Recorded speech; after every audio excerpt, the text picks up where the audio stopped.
그 땅의 기근이 심하고 그들이 애굽에서 가져온 곡식을 다 먹음에 그 아버지가 그들에게 이르되 다시 가서 우리를 위하여 양식을 조금 사오라. 유다가 아버지에게 말하여 이르되 그 사람이 우리에게 엄히 경고하여 이르되 너희 아우가 너희와 함께 오지 아니하면 너희가 내 얼굴을 보지 못하리라 하였으니 아버지께서 우리 아우를 우리와 함께 보내시면 우리가 내려가서 아버지를 위하여 양식을 사려니와 아버지께서 만일 그를 보내지 아니하시면 우리는 내려가지 아니하리니 그 사람이 우리에게 말하길 너희 아우가 너희와 함께 오지 아니하면 너희가 내 얼굴을 보지 못하리라 하였음이니이다. 이스라엘이 이르되 너희가 어찌하여 너희에게 또 다른 아우가 있다고 그 사람에게 말하여 나를 괴롭게 하였느냐. 그들이 이르되 그 사람이 우리와 우리의 친족들에 대하여 자세히 질문하여 이르기를 너희 아버지가 살아계시냐 너희에게 아우가 있느냐 하기로 그 묻는 말에 따라 그에게 대답한 것이니 그가 너희 아우를 데리고 내려오라 할 줄을 우리가 어찌 알았으리이까. 유다가 그의 아버지 이스라엘에게 이르되 저 아이를 나와 함께 보내시면 우리가 곧 가리니 그러면 우리와 아버지와 우리 어린 아이들이 다 살고 죽지 아니하리이다. 내가 그를 위하여 담보가 되오리니 아버지께서 내 손에서 그를 찾으소서. 내가 만일 그를 아버지께 데려다가 아버지 앞에 두지 아니하면 내가 영원히 죄를 지리이다. 우리가 지체하지 아니하였더라면 벌써 2번 갔다 왔으리이다. 그들이 아버지 이스라엘이 그들에게 이르되 그러할진대 이렇게 하라. 너희는 이 땅의 아름다운 소산을 그릇에 담아 가지고 내려가서 그 사람에게 예물로 드릴지니 곧 유향 조금과 꿀 조금과 향물과 모략과 유향나무 열매와 감 복숭아이니라. 너희 손에 갑절의 돈을 가지고 저희 자루에 아귀에 도로 넣어져 있던 그 돈을 다시 가지고 가라. 혹 잘못이 있었을까 두렵도다. 내 아우도 데리고 떠나 다시 그 사람에게로 가라.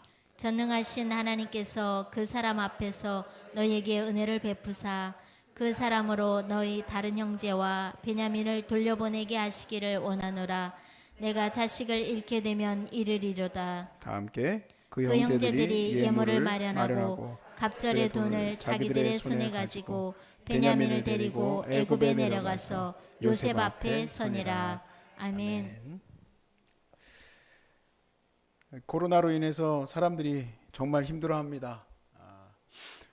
코로나 블루라고 정신적인 또 우울증도 요즘 사람들 앞에 나타났다 그렇게 얘기를 하더라고요. 지금 우한에서 시작된 건 대략 한 11월 달쯤으로 여겨지는데 우리나라에서 이제 막 이상하다 하기 시작한 거는 1월 달부터죠.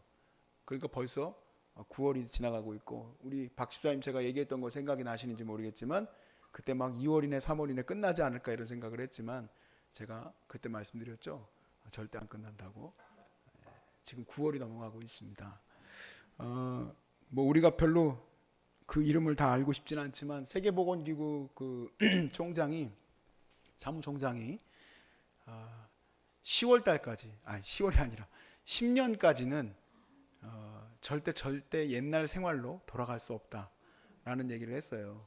근데 이 양반이 팬데믹을 늦게 얘기해가지고 더 세상이 어려워졌죠.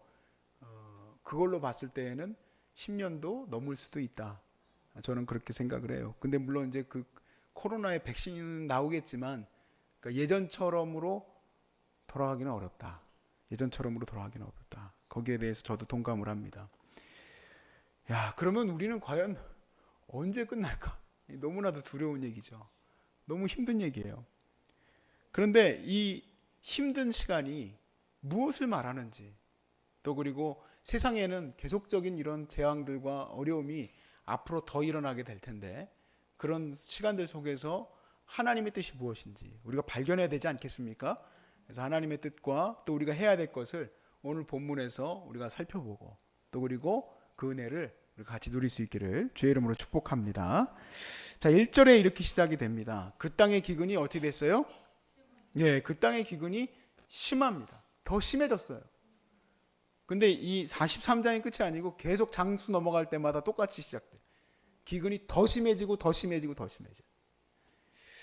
그러니까 1, 2년으로 끝날 얘기가 아닌데 이 12형제는 12형제가 아니라 이 형들 10명의 형들 야곱의 가족은 일단은 올해 한번 견뎌보자 그런 생각으로 곡식을 사오지. 여러분 누가 이 기근 때에 내가 언제쯤 끝날 거를 알고 7년 거를 준비해가지고 가는 사람이 어디 있습니까? 그 정도 대충 어느 정도까지만 우리가 버텨보자. 그러면은 비가 오지 않겠냐 하고 그렇게 해가지고 살아갔겠죠. 자, 그런데 야, 이게 참 재밌습니다. 저도 다시 이 말씀을 보면서 이런 또 트랩들이 많이 걸려 있구나. 요셉이 이런 걸 생각을 다 했구나 하는 생각을 이 말씀 속에서 보게 됐는데 야곱이 정말 베냐민을 사랑할 줄을 요셉이 알고 있는 거예요. 그러니까 베냐민을 데려오라고 했어도 베냐민을 데려올 수 있어요, 없어요? 베냐민을 못 데려올 걸 알고 있는 거예요. 어느 정도냐면은 지금 시므온이 둘째 형인데 이 시므온을 죽이더라도, 그러니까 시므온은 지금 갇혀 있지 않습니까? 근데 갇혀 있음에도 불구하고 그 아이를 버리고라도 베냐민은 안 줄 거라 얘기해요. 언제까지? 자기들이 죽을 때까지. 곡물이 다 없어져서 이제 죽을 때가 되면은 야곱 가족이 다 죽게 생겼으니 그때는 어쩔 수 없이 뭐 시므온을 구하고자 하는 마음이 아니에요. 시므온을 구하고자 하는 마음이 아니라 진짜 어쩔 수 없이 마지막 그 순간까지 가서야, 그때서야 이제 요셉의 뜻대로 오게 될 것을 알고 그가 이런 모든 장치를 해뒀음을 이제 알 수 있게 돼요. 야곱과 그 가족들이 안 보냈습니다. 베냐민을 안 보내고 계속 지체하다가 이제는 어쩔 수 없게 되자 이제 형들이 아버지한테 얘기를 합니다. 이제 베냐민을 보내주십시오. 내가 내 아들이 있는데 두 아들을 죽이겠습니다. 안 돌아오면 반드시 데리고 오겠습니다. 자, 그렇게 하니까 지체하다가 결국에 야곱도 다음과 같은 결단을 내려요. 13절에 14절에 보니까 내 아우도 데리고 떠나 다시 그 사람에게로 가라. 전능하신 하나님께서 그 사람 앞에서 너희에게 은혜를 베푸사 그 사람으로 너희 다른 형제와 베냐민을 돌려보내게 하시기를 원하노라. 내가 내 자식을 잃게 되면 어떻게 한대요? 그래요. 이 정도까지 가게 된 거예요. 지금 상황이. 지금 기근의 그 상황이 내 아들 베냐민을 죽여도 내가 잃는 한이 있어도 나는 잃겠다. 그런 상황까지 가게 된 겁니다. 하나님이 왜 이런 어려움을 주셨을까? 이 본문 속에서만 보았을 때. 여기 딱 이 본문에서만 얘기를 해봅시다. 하나님은 왜 7년의 기근을 주셨을까? 이유는 야곱 가족을, 이 야곱 가족을 구원하시기 위해서예요. 근데 야곱 가족이 구원의 은혜를 누리기 위해서 하나님의 은혜를 부어주셔야 되는데 누가 그들을 야곱을 맡고 있냐면 10형제. 인간의 죄악이 너무 큰 거예요. 이들이 지은 죄는 너무 커요. 그래서 사실 요셉이 처음부터 자기 자신을 안 밝힌 거는 이 형들을 잘 알았기 때문이에요. 여러분이 동생 정말 그 야곱이 그렇게 사랑하는 요셉이 죽었다고 거짓말을 했는데 알고 보니까 요셉이 막 반가워하면서 막 그냥 형들 내가 사실은 요셉이에요. 반가워요. 언제든지 찾아오세요. 제가 그럼 맛있는 거 드릴게요. 그러면은 형들이 야곱에게 찾아가 가지고 우리가 요셉을 찾았습니다. 하겠습니까? 성경에는 안 나와 있지만 안 그럴 것 같아. 왜 이렇게 요셉이 계속해서 트랩을 계속 걸어놓을까? 결국에는 야곱까지 돌아올 수밖에 없는 상황으로 몰아갈 수밖에 없을까? 왜 베냐민이 꼭 그 자리에 가야지만 될까? 이거를 이 죄악 때문이구나. 그래서 결국에는 이 죄악 때문에 끝까지 몰아가신 거예요. 끝까지. 인간의 이 죄악 때문에 하나님이 구원하고자 하는 마음으로 그들을 끝까지 몰아가신 거예요. 그냥 대충 해가 들으면 얼마나 좋아요. 우리 황 집사님 좀 주님 앞에서 좀 정말 순종하고 하나님 나라를 위해서 살라고 그냥 옆에서 목사님이 편안하게 얘기할 때 아멘입니다. 그렇게 해야죠. 주님 나라 위해 살아야죠. 그랬으면 얼마나 좋아요. 응? 그렇죠. 노 권사님 남편분이 그렇죠. 그냥 노 권사님이 정말 권사 아닙니까? 우리나라 제일 큰 여의도 순복음교회 권사 아니에요?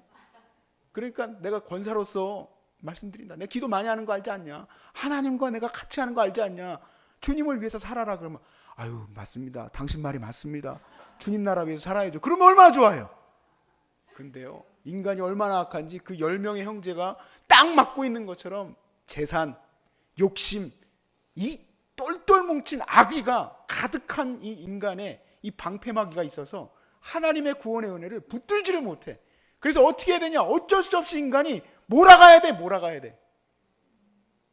근데 숨이 꼴딱꼴딱 할 때까지도 안 회개해요. 죽어도 회개를 안 해.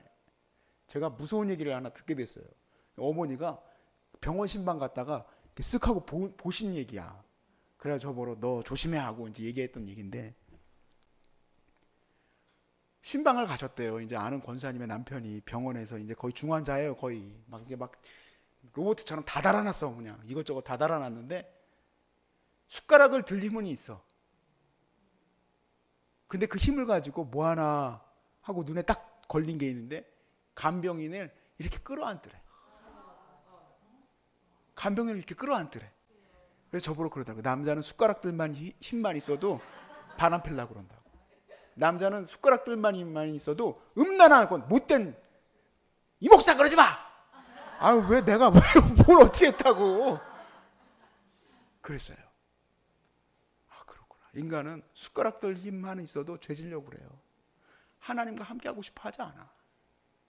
그 인간을 어디까지 몰아가야 하나님 앞에 죄송합니다 하고 돌아올까?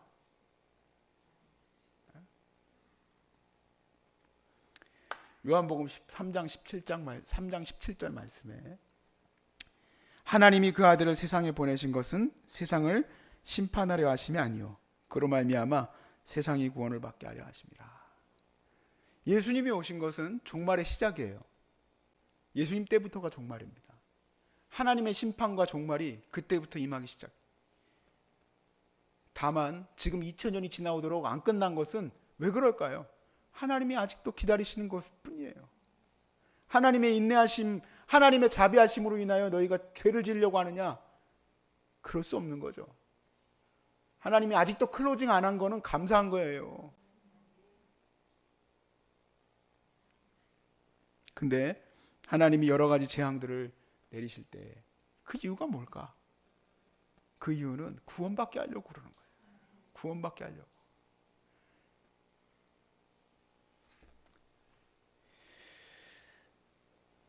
하늘에 계시록에 보니까 핏빛으로 변한다고 그랬는데 정말 진짜요. 지금 지금 LA의 하늘은 핏빛으로 변했습니다. 이유는 거기에 화재가 아직도 안 꺼져서 그 연기가 하늘로 올라갔는데 그 하늘의 연기와 온도와 여러 가지가 하늘 색깔이 빨개졌어요. 그뿐만 아니라 그날 그 불이 나고 49도 막 이렇게 올라가는 그날 덴버에서는 눈이 내렸어. 폭우가 아니라 폭설. 그것 때문에 종말이니 우린 두려워해야 된다. 그런 얘기가 아닙니다. 더 난리 나는 소문. 저는 너무 무서운 게요. 저는 그런 말들을 하나하나 성경과 대입해서 그래 맞다 하면서 제 자신을 더 추스려요. 코로나는 시작에 불과하대요. 코로나는 시작에 불과하다. 바이러스가 앞으로 더 어떤 것들이 나타날지는 아무도 모르고 그리고 그것은 인간을 어떻게 극한으로 몰아갈지 모른다는 거예요. 이번에 비가 50일 이상 왔습니다. 저도 경험해보지 못했고 이 정도로 우리 센터도 어떻게 감당해야 될지 모를 정도로 힘들게 이번 폭우를 지나왔어요.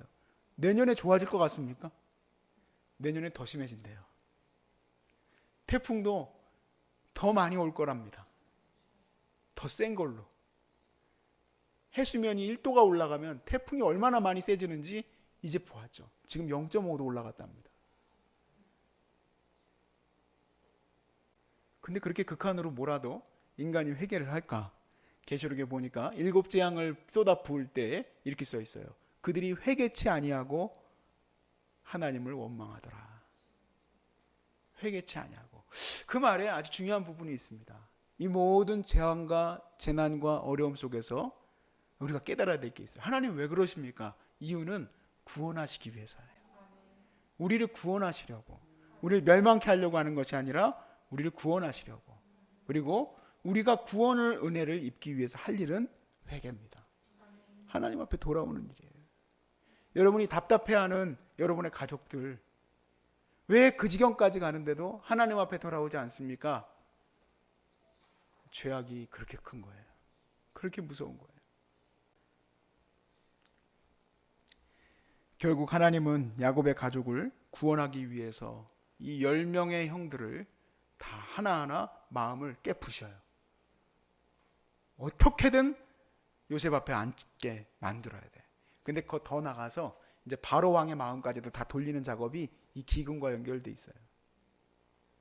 왜 그런 일들이 있을까? 하나님이 구원하시기 위해서. 그래서 결국에 우리가 점점 내 삶을 쪼여오는 것들을 바라보면서 우리가 이제는 기도해야 될 게 있어요. 하나님, 나를 구원하시기 위해, 하나님, 우리 가족을 구원하시기 위해, 우리 가족을 구원하시기 위해. 저희 어머니가 무슨 잘못을 했겠습니까? 저희 어머니 잘못한 거 없어요. 열심히 주님을 위해서 살려고 발버둥친 것밖에 없는데 왜 그렇게 가난하고 어렵고 힘겨운 시간들을 겪어와야 됐을까? 그 가운데 저희 아버지가 회개하고 돌아오게 됐어요. 그러니까 너무 막 마음 졸이면서 있을 것도 없더라고. 결국 하나님이 돌아오게 하시려고 그러는 거구나. 저희 가족들이 다 돌아오고 나서 저도 마찬가지로 제가 어디로 가야 될지를 알게 돼요. 조금만 쪼여와도 하나님께 돌아가야 되는구나. 여러분이 지금 어떻게 보면 예수님처럼 십자가 지고 가는지도 몰라요. 여러분 가족이 다 구원받기를 바랍니다. 여러분으로 인해서 오히려 여러분의 어려움으로 인해서 하나님 앞에 돌아오는 은혜가 있길 바라요. 마치 요셉처럼. 요셉이 왜 그 고난 받아야 됩니까? 근데 그 가족이 다 구원받기 위해서. 왜냐하면 인간이 너무 악하니까. 끝까지 몰아가도 돌아오지 않아요. 하나님께 돌아오게 하기 위한 하나님의 기림을 깨달았고 오히려 이 고난 가운데서도 주님께 찬양을 드릴 수 있기를 주의 이름으로 축복합니다.